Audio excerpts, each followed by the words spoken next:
Paz do Senhor, meus queridos. Estou aqui mais uma vez no Monte dos Milagres. Vim trazer uma mensagem aqui, vim orar por algumas pessoas que têm me pedido oração constantemente, por alguns amigos, algumas pessoas que estão passando por tribulações, dificuldades e estão com a chave na mão, na verdade, me estão presas, mas quer que alguém abra a porta. É isso que eu vejo muitas pessoas, elas estão presas com a chave na mão, mas quer que a gente abra a porta, porque olha para você, vê que você sobe monte, vê que você é oração e acha que o poder de abrir essa porta está na tua mão. Esse poder, meu querido, ele está na mão de Jesus Cristo. Ele fala assim, e em Apocalipse 3:20, que eis que estou à porta e bato.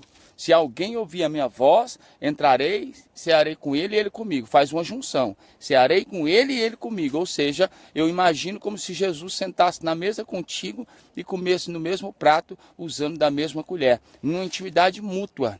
E isso é para poucos que querem ter essa intimidade com Jesus Cristo. A gente busca intimidade de todas as formas, temos coragem para tantas as coisas, mas quando se trata de Jesus Cristo, a gente recua um pouco, a gente fica meio envergonhado. E Deus, ele não é um Deus que a gente tem que sentir vergonha. A gente tem que sentir vergonha do nosso pecado, do que nós fazemos de errado. Eu vim trazer uma mensagem, irmão, que nos últimos dias algumas coisas têm muito me incomodado, sabe? Algumas pessoas que têm sido consagradas precocemente.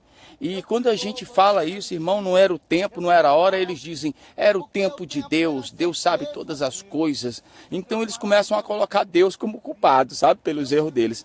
E aí a gente temos visto essas tragédias acontecendo nos ministérios com essas pessoas que foram consagradas precocemente. Pessoas que não têm bagagem, pessoas que não têm entendimento, que nunca, irmão, olha isso, nunca leram a Bíblia toda. Nada, nunca leram, não sabem onde está versículo tal, onde está a palavra tal, não tem discernimento de espírito, não conhece nada e acha que profetizar é chegar na igreja e falar, Deus me mostra 10 que está passando por isso, Deus me mostra 15, Deus me mostra um com dor de cabeça. Deus não é um Deus, meu irmão, que quando fala ele vai lá e confirma, se ele mostrou 10, ele vai falar, você, estou errado? E essa pessoa, não, sou eu mesmo. Nosso Deus não é um Deus de confusão. E ontem eu vendo uma mensagem numa igreja, e eu vi que o pastor falava tudo aquilo que eu sempre pensei, tudo aquilo que sempre falei, e algumas pessoas discordavam de mim. Eu falava assim, irmão, eu vejo que no exército, se você chegar no exército e pedir para falar com o coronel, você não vai encontrar um coronel de 20 anos de idade. Você não vai encontrar um coronel com 30 anos de idade. Você vai encontrar um cara com cabelos brancos, com cara enrugada, um cara que é acima de 50 anos de idade, um cara que vai falar, eu tenho bagagem, eu fui soldado, primeiro ele vai falar até assim, eu fui aluno, fui soldado, fui cabo, fui sargento, fui tenente, fui capitão, e cheguei a major e hoje eu sou coronel. Ou seja, houve uma hierarquia. Ninguém vai chegar no exército e falar, tenho muita sabedoria e Deus falou para colocar eu como coronel. Ele não vai saber lidar com a situação, irmão. Ele não vai ter moral, não vai ter nada. Então, diante disso, eu quero trazer uma mensagem para você entender que Deus, quando levanta um homem, Deus prepara o homem. Deus não levanta o homem de qualquer jeito. Deus não levanta o homem por necessidade. Estou precisando, é urgente, vou levantar. Todos os homens da Bíblia, você vai ver que foram levantados num dia, mas não foram postos naquele trono no mesmo dia.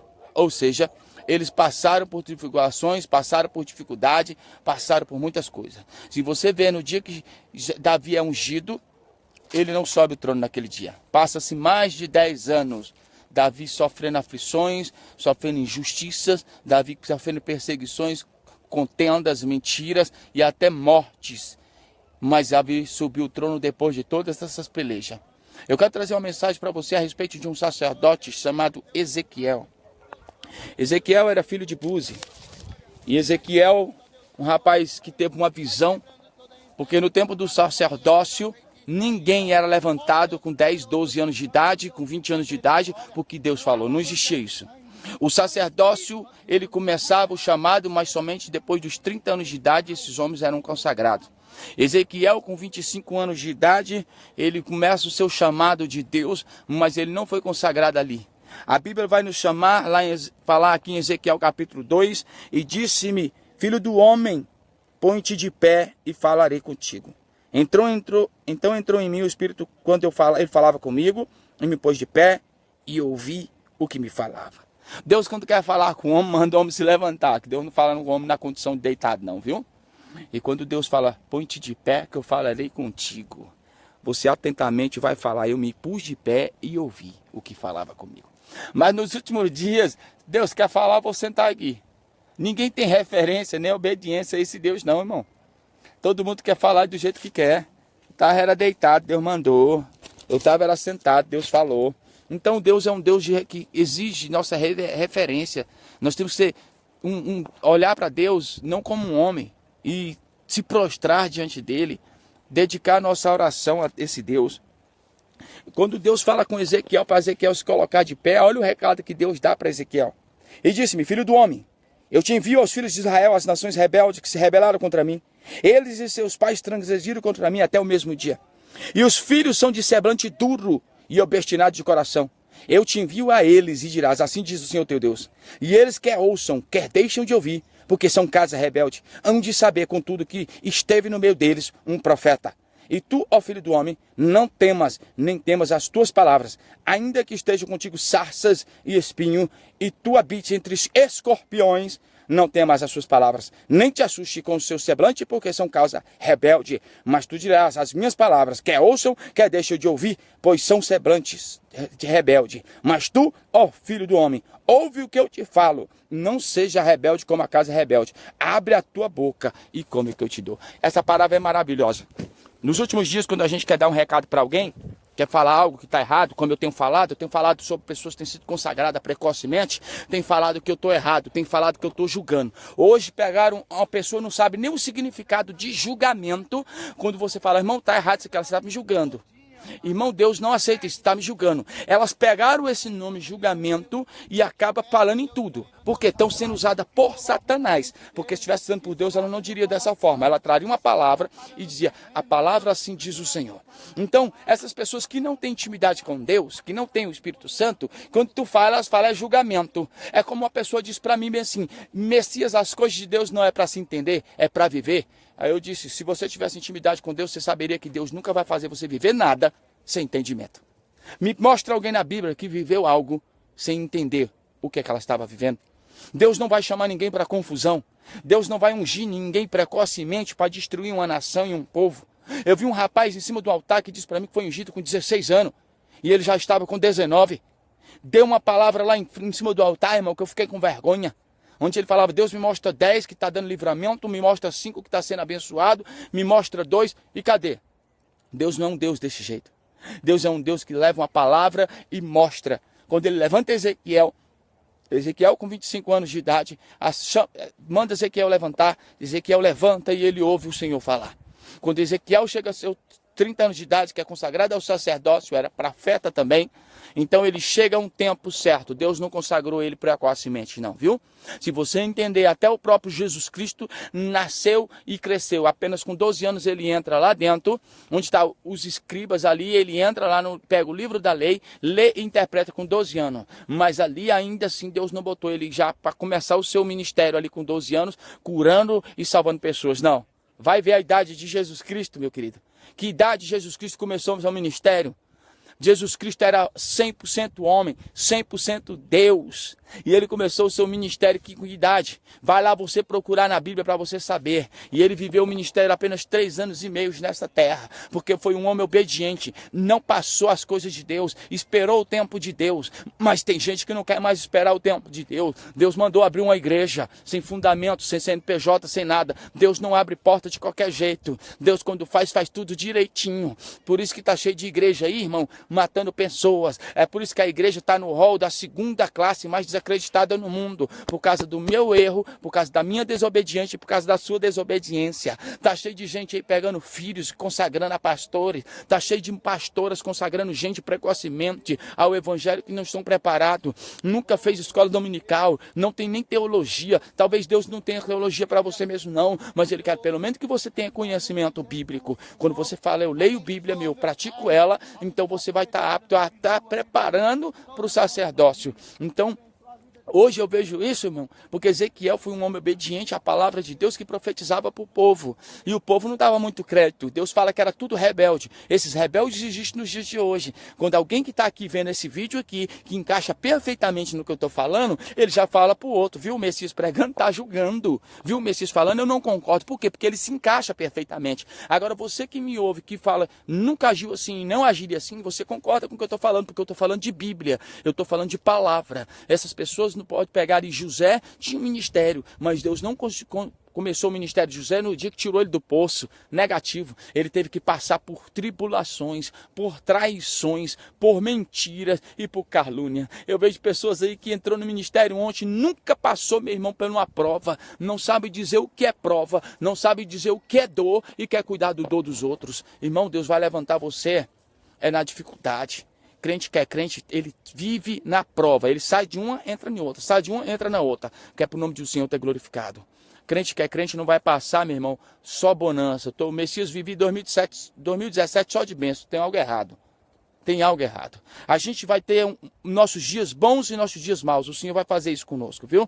É por causa que Ele vai nos moldar diante da obra que Ele quer. Mas tá cheio de crente aí querendo ser vaso. Mas o Deus que eu sirvo não precisa de vaso, tá bom? O vaso ele ficou para ser enfeitado. O vaso ficou para ser ornamentado. O vaso ficou para ser parado num lugar de destaque. Mas o Senhor que eu sirvo, Ele quer um obreiro. Ele quer alguém que faça a obra, que mexa a massa, que faz a peneira, aquele que senta o tijolo, que sobe os andaime, aquele que está lá revestido com o EPI, o equipamento de proteção individual, aquele que deixa o sol queimar sua cara, aquele que está ali, 1, 2 horas da tarde, ele está morrendo de fome, mas ele não desce até colocar o último tijolo no lugar. Mas está cheio de crente que fala, não vou jejuar hoje não, que eu não aguento, estou morrendo de fome. Tu vai pregar hoje, vai estudar? Não, Deus já deu a palavra. Deus, ele se tornou um boneco de ventríloco na mão de alguns homens artistas, você entendeu? O boneco de ventríloco é controlado e só fala aquilo que o homem quer que ele fala. E tem alguns homens fazendo de Deus boneco de ventríloco, quando Deus não falou. Se tem uma coisa interessante que esses homens que vê a minha mensagem, que entraram no ministério precocemente, que foram consagrados precocemente, ou esses que consagraram precocemente, eles falam, Deus mandou. Mas uma coisa eu falo, eles não têm essa coragem de falar, autorizo Deus tocar na minha vida, se não foi Deus. Eles não tentam Deus, porque Deus não é um Deus que aceita essas coisas não. Quando você desafia ele, você dá legalidade pro diabo e o diabo vai lá e faz o que quiser com você. Aí Deus fala, foi você que abriu a boca. Então nesse dia, meu irmão, eu tenho 17 anos de evangelho, eu tenho 40 anos de idade. E ontem foi me feita uma pergunta, Messias, o que está esperando para descer o óleo na sua cabeça? Eu falei, sabe por que tu fala isso? Porque tu vê que eu tenho um pouco de conhecimento bíblico, tu vê que de vez em quando Deus me usa, não é verdade? Tu vê que eu estou passando por prova uma atrás da outra, tenho vencido uma, chega a outra, não é verdade? Só que eu não sei lidar com a adversidade. E eu não quero subir no altar sem saber lidar com a adversidade. Você quer entender o que é adversidade? Adversidade, irmão, é quando alguém te insulta e tu quer revidar ela. Eu estou aprendendo isso, a me calar e deixar Deus trabalhar. Mas nos dias de hoje, ninguém quer não. Oxe, bate na minha cara para tu ver. Eu devolvo na hora. Sou crente, mas não sou burro. A adversidade é saber lidar com o problema, com a situação. É confiar em Deus plenamente. E Deus está trabalhando nisso em mim. Quando eu estiver apto a saber lidar 100% ou 90% com a adversidade, eu estarei apto a ser um pastor. Tudo bem que na boca das pessoas eles me chamam de pastores. Onde eu vou, as pessoas mesmo sabendo que eu sou presbítero, me chamam de pastor. Sabe por que eu admiro isso? Porque eles não olham a unção do óleo que foi derramado na minha cabeça, mas as minhas atitudes. O que vai fazer um homem de Deus são suas atitudes. Não só o que você fala, por causa que derramaram óleo na sua cabeça. Eu vou te falar com sinceridade. Eu tenho vergonha de chamar alguns homens de pastores, alguns homens de apóstolos, porque são uma vergonha dentro de casa e para o ministério. E quando eu chamo eles por esse nome, irmão, eu fico escandalizando o reino. Porque eu chamo eles de pastor, e pessoal, esse daí, Messias? Esse daí? É como eu vi de um pastor agora. Chamei de pastor, conversando, a pessoa estava fumando maconha, Messias. E aí?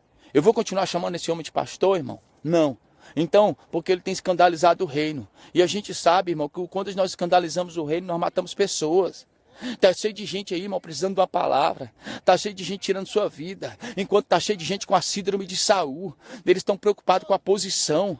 Deus só ungiu Saul, irmão, porque o povo exigiu. Deus só ungiu Saul, irmão, porque o povo pediu. O povo não precisava, eles tinham Deus. E aí tá cheio de gente aí querendo ser como Saul, procurando a posição. Então eu tô aqui como Davi. Eu quero é unção, irmão. Eu quero é mais de Deus.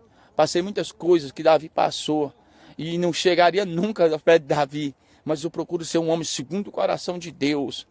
O povo que exigiu, que queria um homem que reinasse sobre eles.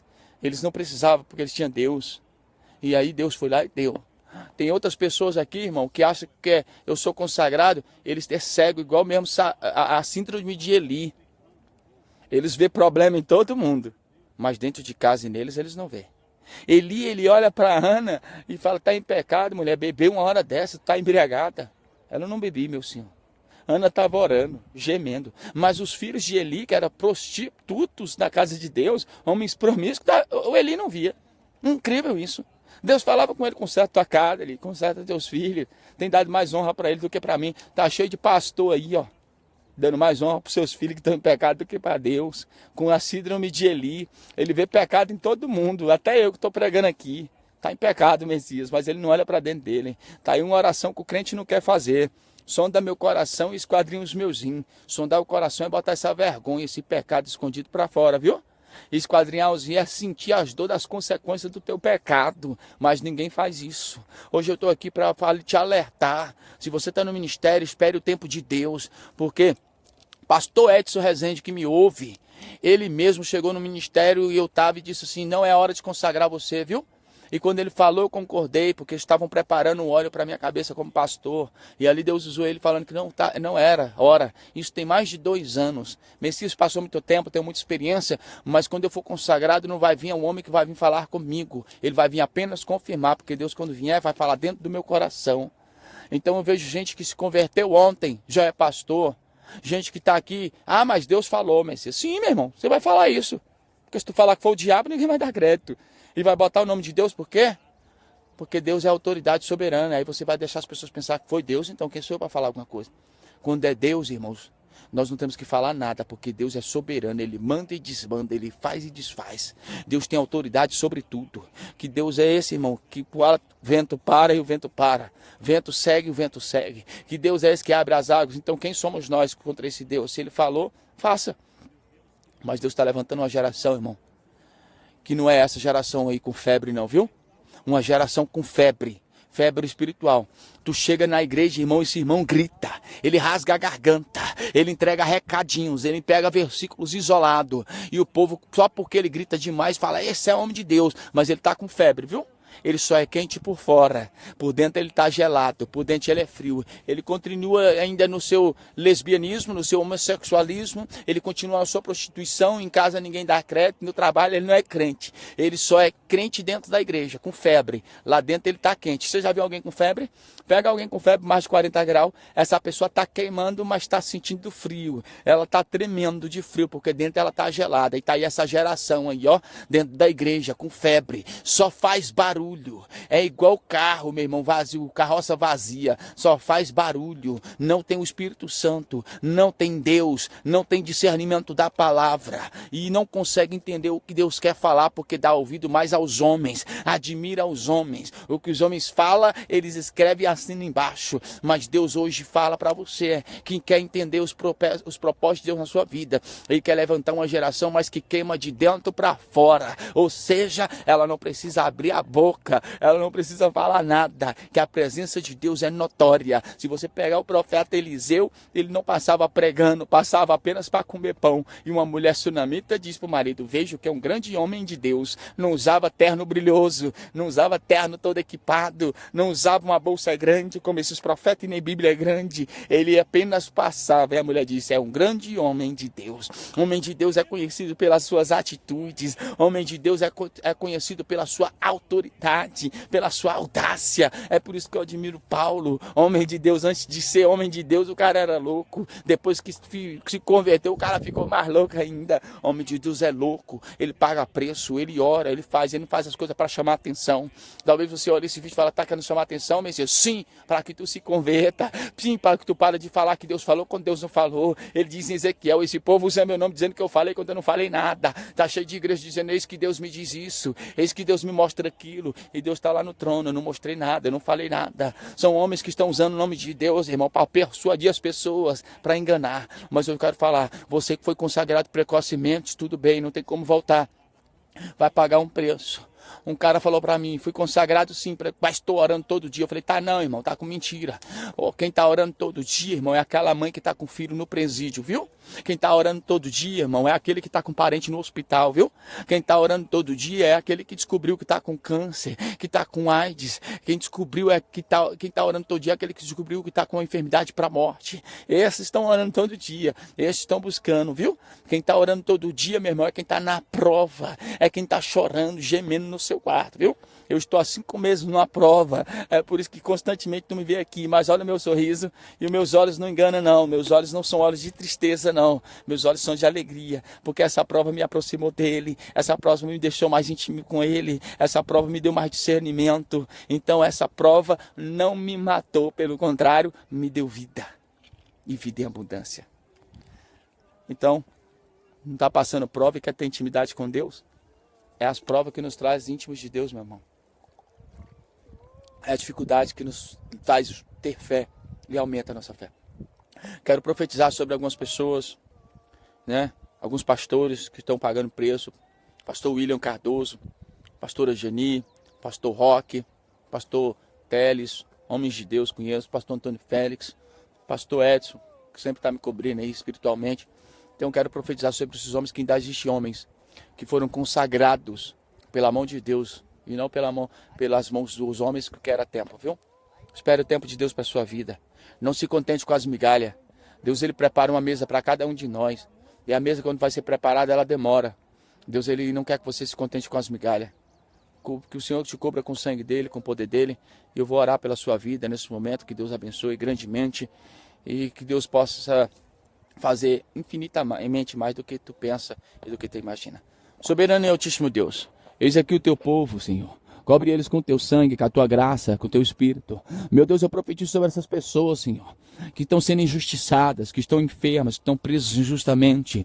Cobre cada um com o teu sangue, com o teu poder, com a tua misericórdia. Senhor, em nome de Jesus Cristo, repreende o mal sobre a vida dessas pessoas. Meu Deus, vai entrando nesse casamento, nessa vida, nessa família. Vai visitando os presídios, os hospitais, repreende o demônio da morte, da injustiça. Vai visitando o Brasil, Senhor. Cai por terra, meu Deus, toda injustiça que opera no Brasil. Vai visitando o mundo, a Nigéria, a Bolívia, a Venezuela. Vai visitando esses países, meu Deus. Cai por terra aqueles que têm se levantado contra o teu povo. Repreende o mal, repreende a circunstância contrária. Meu Deus, eu profetizo uma bênção sobre a vida de todos que me ouvem nesse momento, de todos que vão ouvir. Cobre cada um com o teu sangue, com a tua força, e que cada um venha esperar o tempo de Deus. E o tempo de Deus, ele se revela para nós. E o tempo de Deus não nos pega de surpresa. O tempo de Deus se revela para você. O tempo de Deus não te pega de surpresa, viu? Quando o tempo de Deus chegar na sua vida, você vai sentir paz dentro de você, porque Deus não é Deus de confusão. Deus abençoe a sua vida. Eu agradeço em nome de Jesus.